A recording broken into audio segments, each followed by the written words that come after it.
Welcome to basic शाला।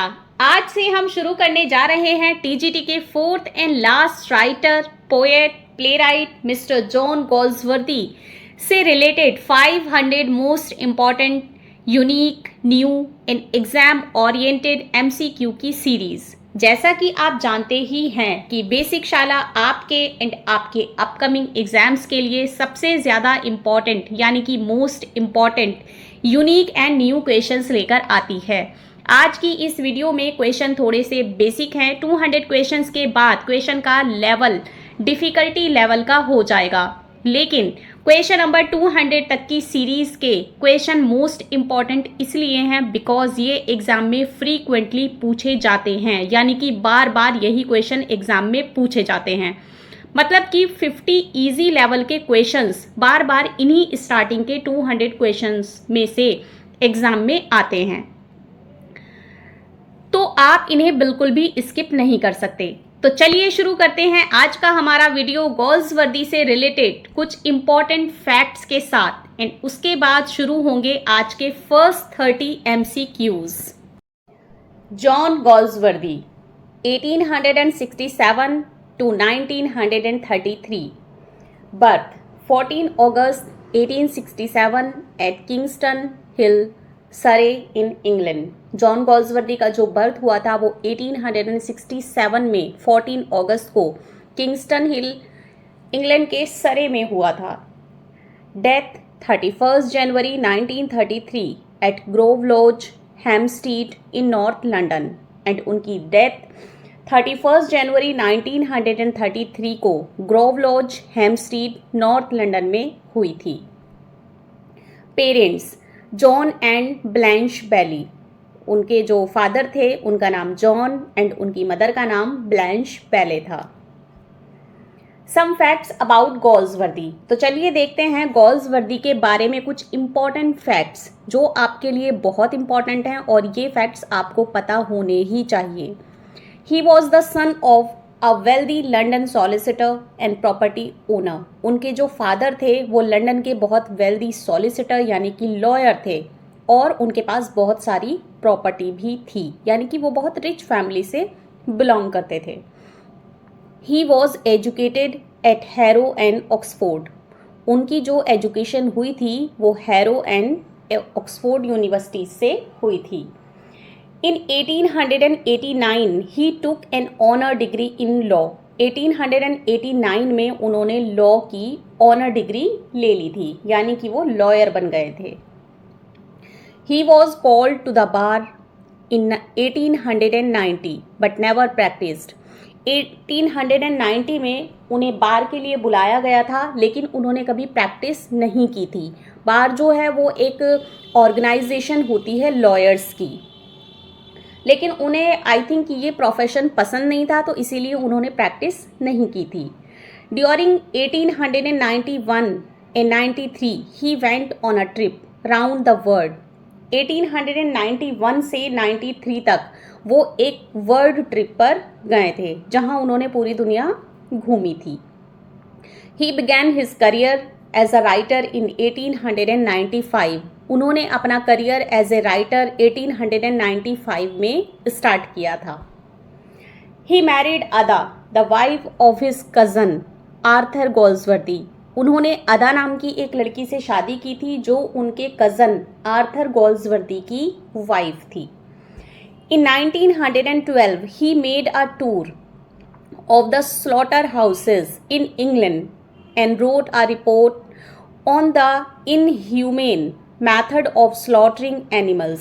1912 में उन्होंने एक टूर किया था स्लॉटर हाउसेस में जो कि इंग्लैंड में थे, और उन्होंने उसके बाद एक रिपोर्ट लिखी थी कि ये जो मेथड है, ये जो प्रैक्टिस है स्लॉटरिंग एनिमल्स की, ये कितना इनह्यूमन वर्क है, यानी कि वो इसके फेवर में नहीं थे।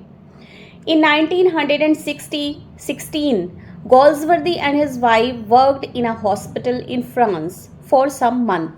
1916 में गोल्सवर्दी और उसकी वाइफ ने फ्रांस में कुछ महीनों के लिए हॉस्पिटल में वर्क किया था, यानी कि हॉस्पिटल में जो पेशेंट्स थे उनकी फ्री में सेवा की थी। In 1919 he refused the offer of a knighthood. 1919 में उन्हें एक ऑफर मिला था नाइटहुड का जो कि उन्होंने रिफ्यूज कर दिया था. In 1921 he was elected the first president of the London section of the Pen Club, an international body of poets, playwrights, essayists and novelists. London section में एक क्लब है जिसका नाम है PEN, जो कि एक इंटरनेशनल बॉडी है पोएट्स, प्लेराइट्स, एसेइस्ट एंड नॉवलिस्ट की. 1921 में उन्हें उसका फर्स्ट प्रेसिडेंट चुना गया था. Many of his early novels were written under his pseudonym John Saint John. उन्होंने अपने बहुत सारे पहले के नॉवेल्स जो उन्होंने पहले लिखे थे वो उन्होंने एक सूडोनियम के अंडर लिखे थे, यानी कि वो स्टार्टिंग में अपना नाम यूज़ नहीं करते थे, एक सूडोनियम यूज़ करते थे, यानी कि एक उपनाम यूज़ करते थे. और वो जो उपनाम यूज़ करते थे वो था John Saint John. In 1929 the order of merit was conferred on him. 1929 में उन्हें ऑर्डर ऑफ मेरिट से नवाजा गया था. In 1930, D.Litt was conferred on him by Cambridge and Sheffield universities. 1930 में उन्हें कैम्ब्रिज और शेफील्ड यूनिवर्सिटीज़ ने D.Litt से नवाजा था. In 1931, Oxford University and Princeton University conferred honorary doctorates on him. 1931 में ऑक्सफोर्ड एंड प्रिंसटन यूनिवर्सिटी ने उन्हें डॉक्टरेट की उपाधि दी थी. In 1931, he was appointed Romanes lecturer at Oxford. 1931 में ही उन्हें ऑक्सफोर्ड में एज ए रोमनीज लेक्चरर अपॉइंट किया गया था. In 1932, he was awarded Nobel Prize for Literature. 1932 में उन्हें लिटरेचर के लिए नोबेल प्राइज मिला था. He donated the prize money to a trust meant for the benefit of the pen. उन्होंने अपने प्राइज मनी को डोनेट कर दिया था एक ऐसे ट्रस्ट को जो कि पेन के बेनिफिट के लिए काम करता था. Also know this about Goldsworthy. Some other important facts are there. बहुत सारे कुछ और भी important facts हैं जो कि आपको पता होने चाहिए गोल्ड्सवर्दी के बारे में. तो चलिए देख लेते हैं कि वो क्या क्या हैं. In the novel The Man of Property 1906, he created a new type of fiction by balancing the virtues and vices of his hero, Saumus Forsyte, against the vices and virtues of other member of the same family. यानी कि 1906 में उन्होंने एक novel लिखी थी जिसका नाम था मैन ऑफ प्रॉपर्टी और उन्होंने उसमें एक नए टाइप की फिक्शन को क्रिएट किया था. उसका जो हीरो था उसके अंदर बहुत सारी अच्छाइयाँ और बुराइयाँ थी, तो उन्हें बैलेंस करके दिखाया गया था अगेंस्ट हिज फैमिली मेम्बर्स, उसके फैमिली मेम्बर के against. He never learn to tell a good story long. ये जो कोट है ये लॉन्ग ने गोल्ड्सवर्दी के बारे में कहा है. The Forsyte saga 1922 deals with the middle class Victorian society. उनका एक बहुत ही फेमस वर्क है द फॉरसाइट सागा जो कि 1902 में आया था. वो विक्टोरियन सोसाइटी के मिडिल क्लास को के साथ डील करता है. तो यहाँ ये क्वेश्चन आ सकता है कि वो कौन सी क्लास को डील करता है, तो the answer is middle class. And वो कौन सी सोसाइटी को बिलोंग करता है, तो the answer is Victorian society. In Indian summer of a foresight is his masterpiece. Indian summer of a foresight ये उसका मास्टरपीस है जो कि फोरसाइट की एक चेन है बहुत सारी बुक्स की, उसी में से ये एक है Indian summer of a Forsyte. He used to write fiction in the morning and drama. This is drama. In the afternoon वो मॉर्निंग में हमेशा फिक्शन और आफ्टरनून में ड्रामा लिखा करते थे. It was his habit to turn an old novel into a new play. ये उनकी हैबिट थी कि वो एक पुराने नॉवल को एक न्यू प्ले में कन्वर्ट कर देते थे. For example Island Pharisees 1904 reappeared as the Pigeon. Island Pharisees 1904 में उनकी एक नॉवल आई थी जो कि उन्होंने दोबारा से उसको रीअपियर्ड किया द पीजन, उन्होंने एक प्ले लिखा द पीजन, उसकी सेम स्टोरी उसी में उन्होंने रीअपियर्ड की, यानी कि उन्होंने आयलन फेरेसीज नॉवल को द पीजन प्ले में कन्वर्ट किया था। Every grouping of life has its inherent moral and the business of the dramatist is to bring the moral poignantly to the light of the day. ये जो coat है ये John Galsworthy ने कही है। प्लॉट और story element was to him of no consequences. जो plot और स्टोरी का एलिमेंट है वो उनके लिए कॉन्सिक्वेंसेस नहीं थे। Take care of character and action and dialogue will take care of themselves. ये जो कोट है ये जॉन गोल्सवर्दी ने कही है। In one of his prefaces he declared, the play is a picture of the human herd in its attitude towards an offender, heads lowered, horns pointed। ये जो coat कही है ये उन्होंने अपने एक प्रीफेस में कही है। इम्पॉर्टेंट वर्क्स ऑफ गोल्सवर्दी, तो चलिए अब देख लेते हैं कि गोल्सवर्दी के कौन कौन से इम्पॉर्टेंट वर्क्स हैं। सबसे पहले देखते हैं जॉन गोल्सवर्दी के नॉवेल्स, उन्होंने कौन कौन सी नॉवेल्स लिखी हैं। जोसेलिन जो उन्होंने लिखी थी 1899 में। विला र्यूबिन आई थी 1900 में। A man of Devon a knight ये आए थे 1901 में। The science 1901, Salvation of a Foresight 1901, The Island Pharisees in 1904 under his own name। जो आइलैंड फेरेसीज 1904 में आई थी यहाँ से उन्होंने अपना नाम यूज़ करना शुरू किया था। इससे पहले वो जितने भी वर्क लिखते थे वो अपने सूडोनियम से लिखते थे जो कि था जॉन सेंट जॉन। यहाँ सूडोनियम ड्रॉप्ड, यहाँ उन्होंने सूडोनियम ड्रॉप्ड कर दिया था और अपने नाम से लिखना शुरू कर दिया था। द मैन ऑफ प्रॉपर्टी आया था 1906 में। The Country House 1907, Fraternity 1909, the Patrician 1911, the Dark Flower 1913 जो कि एक लव नॉवल है। Freelands 1915, Beyond 1917, the Saint's Progress 1919, the Chancery 1920, still the story of the Forsyte family. Actually ये जो फोरसाइट है ये बहुत ही इंपॉर्टेंट है। इस फोरसाइट कैरेक्टर को लेकर उन्होंने बहुत सारे वर्क लिखे हैं, so this is very important. To let 1921, the Forsyte saga 1922, collecting the stories published earlier. ये एक स्टोरीज का कलेक्शन है जो कि पहले ही पब्लिश हो चुका था। The White Monkey 1924, the Show 1925, a Silent Wooing 1927, passer by 1927 again, Swan Song 1928, the crowning volume of the Forsyte Chronicles, on Forsyte Change 1930, Maid in Waiting, Flowering Wilderness, End of the Chapter 1935।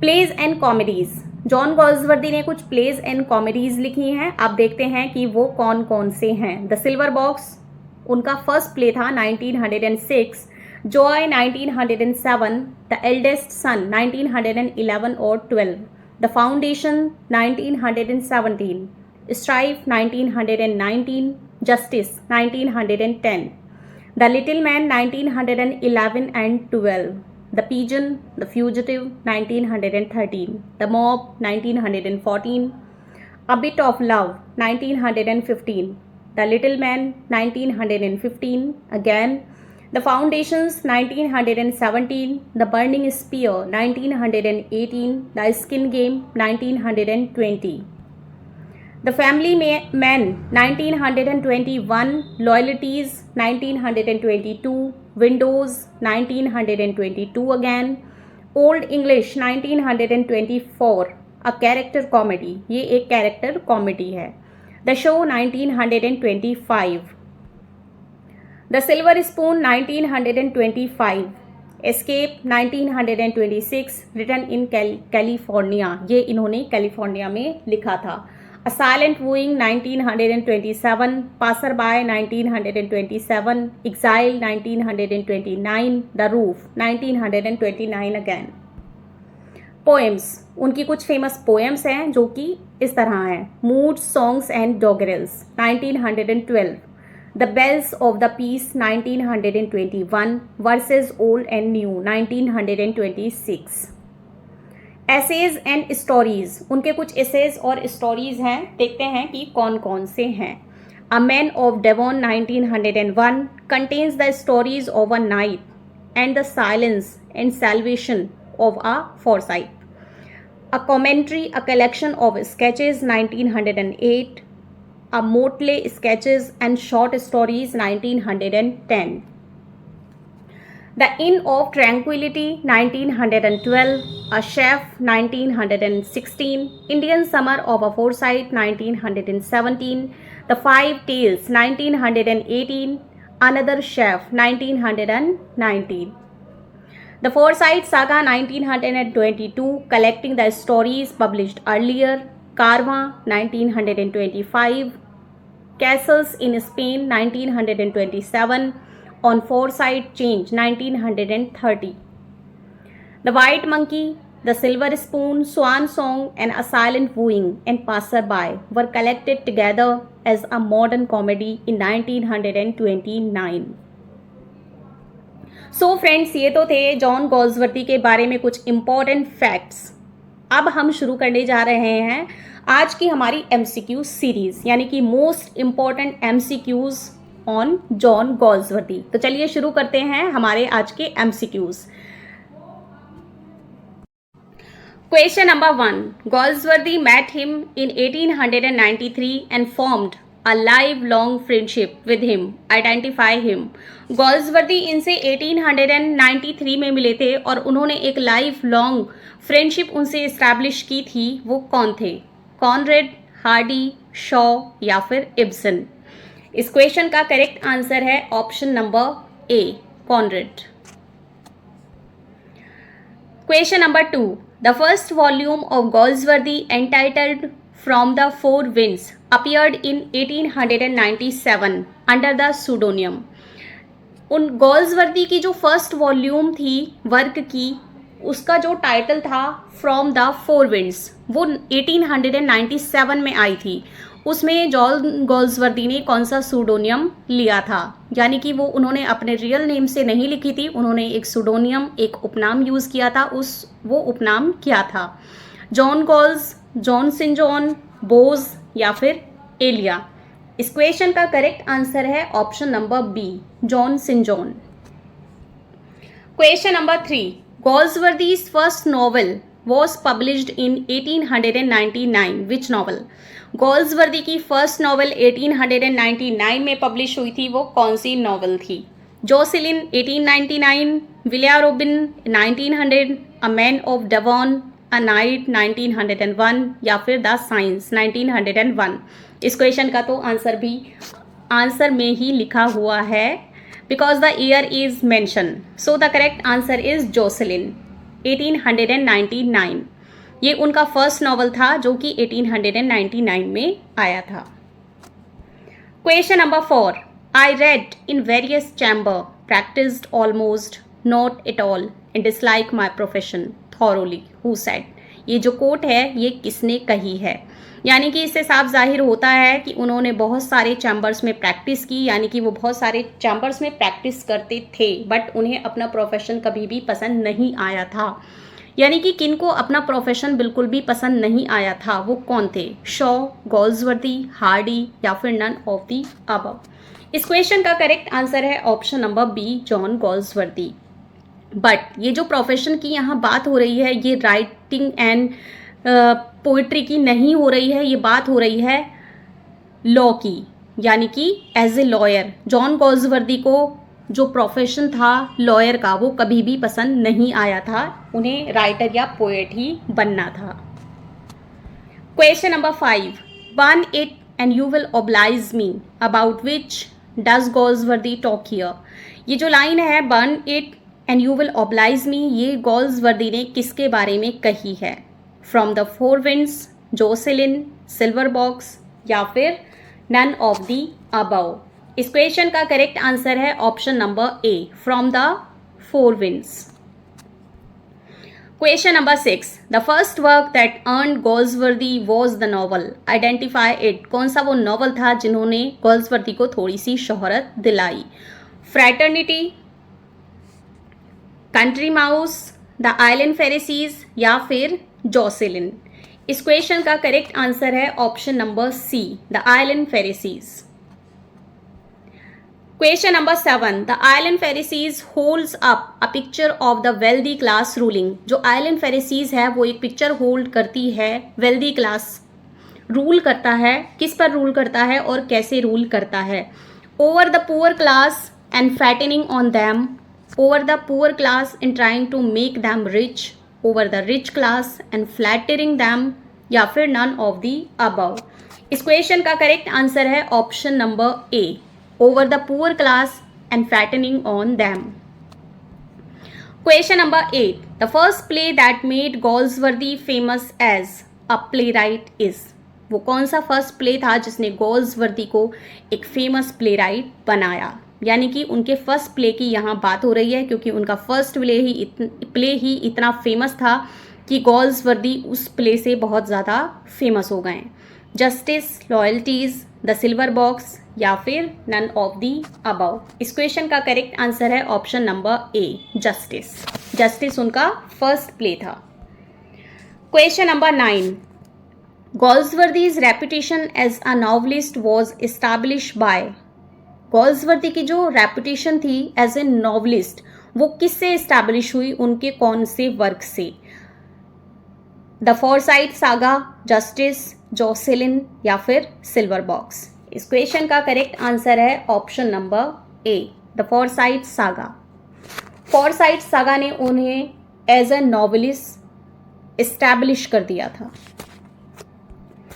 Question number 10. The Forsyte Saga includes the man of Property 1906, in Chancery 1920, to let 1921 and 2 interludes. Find the interlude. जो Forsyte Saga है वो एक collection है 5 works का। उस 5 works में 3 जो हैं वो कि जो 3 फुल वर्क्स हैं एंड 2 उसके अंदर इंटरलूड इंक्लूड्स हैं। जो उसके 3 फुल वर्क्स हैं वो man of property, in chancery and to let हैं। इनके बीच में 2 छोटे छोटे से इंटरलूड ऐड किए गए हैं। उन दोनों इंटरलूड का क्या नाम है? Indian winter of a Forsyte tales and awakening, Indian autumn of a foresight tales and awakening, Indian summer of a foresight tales and awakening या फिर none of the above? इस क्वेश्चन का करेक्ट आंसर है option number C, Indian summer of a foresight tales and awakening। Indian summer of a foresight tales और awakening 2 छोटे छोटे से interludes हैं जो कि फोरसाइट सागा क्रोनिकल्स में इंक्लूड हैं। Question number 11. Which play of Goldsworthy deals with the inadequacy of the administration of justice and the attitude of different types of people towards an escaped prisoner? गोल्सवर्दी का ऐसा कौन सा play है जो कि administration और जस्टिस में इनएडिक्वेंसी के साथ डील करता है और किसी एस्केप्ड प्रिजनर के बारे में डिफरेंट टाइप ऑफ पीपल के क्या क्या डिफरेंट एटीट्यूड्स होते हैं वो शो करता है? ये कौन सा प्ले है? द शो, जॉसेलिन, एस्केप या फिर नन ऑफ दी अबव? इस क्वेश्चन का करेक्ट आंसर है option number C, escape. Question number 12. Which play analyses the impact of modern publicity on private domestic tragedy?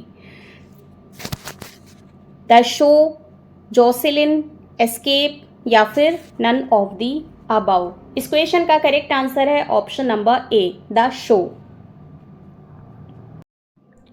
Question number 13. Which play contrast the fates of the various stories in a hotel? कौन सा play है जिसमें किसी hotel की various stories के लोगों के fates के बारे में कहानियां हैं?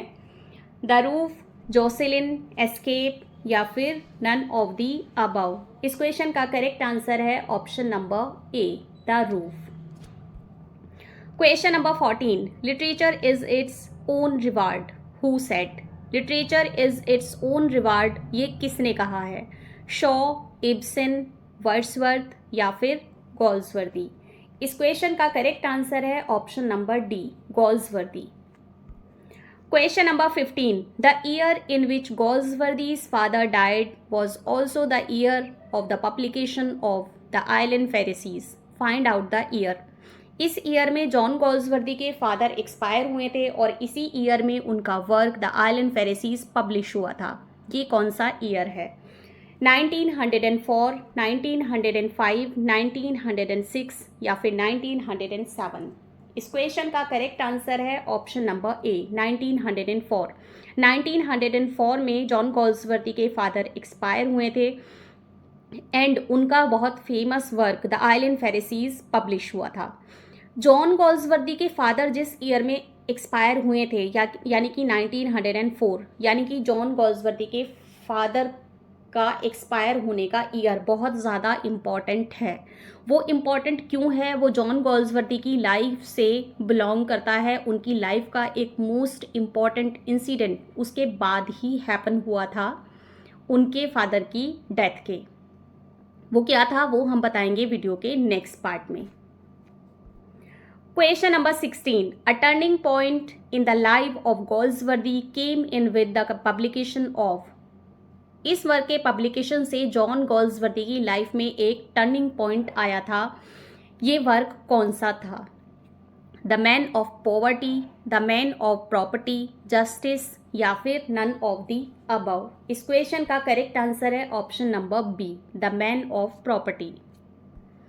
Question number 17, what did Galsworthy become in 1921? John Galsworthy 1921 में क्या बने थे? President of literary club, president of the PEN club London, assistant in the PEN club London या फिर नन ऑफ द अबव? इस क्वेश्चन का करेक्ट आंसर है option number B, President of the PEN club London. Question number 18, what was conferred upon Galsworthy in 1929? 1929 में Galsworthy को किस खिताब से नवाजा गया था? Order of demerit, Booker prize, order of merit या फिर नन ऑफ द अबव? इस क्वेश्चन का करेक्ट आंसर है option number C, order of merit. Question number 19, the first play of Galsworthy is. Galsworthy का फर्स्ट प्ले कौन सा है? Silver box, justice, loyalties या फिर नन ऑफ द अबव? इस क्वेश्चन का करेक्ट आंसर है option number A, silver box. Question number 20. Which play of Goldsworthy has the theme of the problem of unjust, unfair and partial treatment meted out to the poor by the law governing the society? It clearly shows that there are two laws. One is meant for the rich and another for the poor. John Galsworthy का किस play की ऐसी theme है जिसमें unjust, unfair और partial treatment दिखाया गया है लॉ गवर्निंग बॉडीज का पुअर के लिए? यानी कि उसमें क्लियरली दिखाया गया है कि जो लॉ है वो पुअर के लिए कुछ और है और रिच पीपल के लिए कुछ और है। ये जॉन गॉल्सवर्दी का कौन सा प्ले है? Justice, the Silver Box, Loyalties या फिर नन ऑफ द अबव? इस क्वेश्चन का करेक्ट आंसर है option number B, the Silver Box. Question number 21, Strife deals with the conflict between. जो जॉन गॉल्सवर्दी का फेमस प्ले है Strife, वो किस किस के बीच की कॉन्फ्लिक्ट को प्रेजेंट करता है? The poor and the rich, the labourers and the poor man, the capitalist and the labourers या फिर नन ऑफ द अबव? इस क्वेश्चन का करेक्ट आंसर है option number C, the capitalist and the labourers. Question number 22, Jack Barthwick appears in. Jack Barthwick कौन से play में दिखाई देता है? Justice, Fraternity, the Silver box या फिर नन ऑफ द अबव? इस क्वेश्चन का करेक्ट आंसर है option number C, the Silver Box. Question number 23, poor Jones appear in. Poor Jones कौन से प्ले में दिखाई देता है? Justice, Fraternity, the Silver box या फिर नन ऑफ द अबव। इस क्वेश्चन का करेक्ट आंसर भी है option number C, the Silver Box. Question number 24, in Strife the strike take place at. Strife play में जो स्ट्राइक है वो कहाँ पर होती है? त्रिनार्था tin plate works, Thartana tin plate works, Tirthankar tin plate works या फिर नन ऑफ दी अबव। इस क्वेश्चन का करेक्ट आंसर है option number A, Trenartha tin plate works. Question number 26, who is the leader of the labourers in Strife. Strife play में labourers का leader कौन है? Jack Barthwick, Falder, David Roberts या फिर none of the above. इस question का correct answer है option number C, David Roberts. Question number 27, in this play there is conflict between the old established aristocracy and the loud uncultured new rich manufacturing class of London society. Hillcrist and Hornblower represent aristocracy and poverty respectively. Which play is this? ये John Galsworthy का कौन सा play है जिसमें कि aristocracy and loud uncultured rich manufacturing class जो दो हैं ये लंदन सोसाइटी के, इनके बीच में कॉन्फ्लिक्ट को दिखाया गया है। हिलक्रिस्ट जो है वो एरिस्टोक्रेसी को रिप्रेजेंट करता है एंड हॉर्नब्लोवर पॉवर्टी को रिप्रेजेंट करता है। ये कौन सा प्ले है? The Mob, the Silver Box, the Skin Game या फिर नन ऑफ दी अबव। इस क्वेश्चन का करेक्ट आंसर है option number C, the Skin Game. This is game. Question number 28, Falder appears in. Falder किस play में दिखाई देता है? सिल्वर बॉक्स, लॉयल्टीज, जस्टिस या फिर नन ऑफ दी अबव। इस क्वेश्चन का करेक्ट आंसर है option number C, Justice. Question number 29, who suffer solitary confinement in Justice. Justice में सॉलिटरी कन्फाइनमेंट को से कौन सफर करता है? Falder, Jack Barthwick, Ruth Honeywill या फिर नन ऑफ दीज। इस क्वेश्चन का करेक्ट आंसर है ऑप्शन नंबर ए, फाल्डर, जो कि इस प्ले का हीरो भी है। आगे बढ़ने से पहले एक और इम्पॉर्टेंट बात, अगर आपको वीडियो पसंद आए तो वीडियो को लाइक एंड शेयर कीजिएगा एंड चैनल को सब्सक्राइब कर दीजिएगा। इन कमेंट सेक्शन में हमें अपना स्कोर शेयर करना बिल्कुल भी ना भूलें कि आपको कितने क्वेश्चंस के आंसर्स पहले से ही पता थे। तो चलिए आगे बढ़ते हैं एंड देखते हैं हमारा क्वेश्चन नंबर 30 जो कि है आज का हमारा last question. It is a powerful social tragedy. It satirizes the contemporary English system of law and judiciary. Its hero suffers from the bitter punishment of solitary confinement. Find it out. ये एक social tragedy है, एक powerful social tragedy है। ये एक satire है English system of law and judiciary पर, जो कि कंटेम्प्रेरी लाइफ में था जब जॉन गॉल्सवर्दी थे। इस प्ले का हीरो बहुत ही बिटर पनिशमेंट यानी कि सॉलिटरी कन्फाइनमेंट से सफ़र करता है। ये कौन सा प्ले है? The Skin game, justice, silver box या फिर नन ऑफ दी अबव। इस क्वेश्चन का करेक्ट आंसर है ऑप्शन नंबर बी, जस्टिस।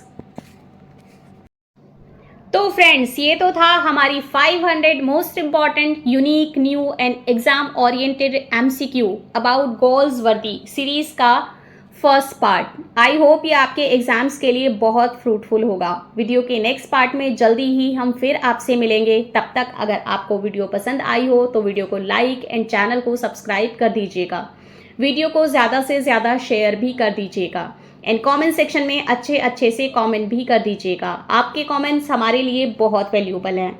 तो फ्रेंड्स, ऐसे ही मोर इम्पॉर्टेंट इन एग्जाम ओरिएंटेड क्वेश्चंस देखने के लिए बने रहिए हमारे साथ, देखते रहिए बेसिक शाला।